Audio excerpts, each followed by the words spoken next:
High, আজকের আমাদের দেখতে দেখতে মডেলিং এর সেশন শুরু তো হয়ে গেছিল অনেক আগে।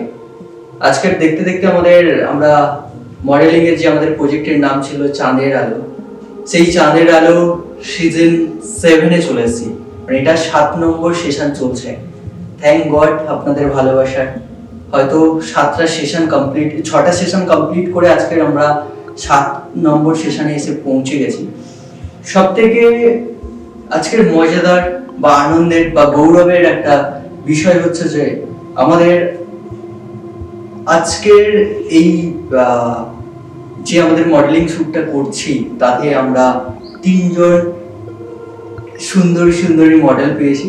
তার মধ্যে একজন আছে তাদের মধ্যে যে একদম একটু অন্যরকম, তারপরেও তিনি যে মডেলিং এর জন্য হার্ডওয়ার্ক করছে, তুমিও দেখেছো তাই না? হ্যাঁ, এবং ওই যে একটা তোমরাও দেখবে ওনার কাজগুলো আমি দেখাবো। তো সেই জায়গা থেকে বলতে গেলে শুট তো সবাই করে, বাট এরকম ক্যারেক্টার বিশেষে যে শুট করানো এটা কিন্তু অনেকটা ডিফিকাল্ট, অনেকের কাছে চ্যালেঞ্জেরও হয়ে থাকে।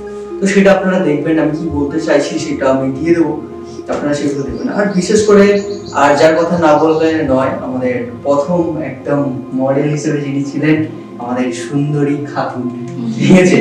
তো খুবই কিউট এবং সুন্দর এবং মিষ্টি একজন মেয়ে। বলছি তোমরাও এসো এখানে, হ্যাঁ কাজ করো, খুব ভালো লাগবে। আর সব থেকে প্রথম কথা যে তোমার বোরিং ফিল লাগবে না। যে হ্যাঁ মানে অনেক জায়গায় গেলে বোরিং ফিল হয়, বসে বসে হ্যাঁ মেকআপ আর্টিস্ট পাচ্ছি না বা ঠিক মতন ড্রেস পাচ্ছি না বা জুয়েলার্স পাচ্ছি না। এখানে সব কিছু অ্যাভেলেবেল, সব কিছু অল টোটাল আমি পেয়েছি, আর তোমরাও পাবে। একদম।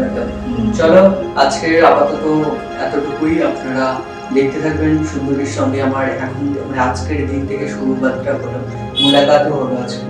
তো অনেক ভালো লেগেছে যে এবার কথা হচ্ছে যে দেখা যাক আগে সুন্দরীর সঙ্গে কটা কাজ হয়, কিভাবে হয়, আপনারা সেগুলো আপডেট পাবেন এবং দেখুন আগে কি হয়। টাটা।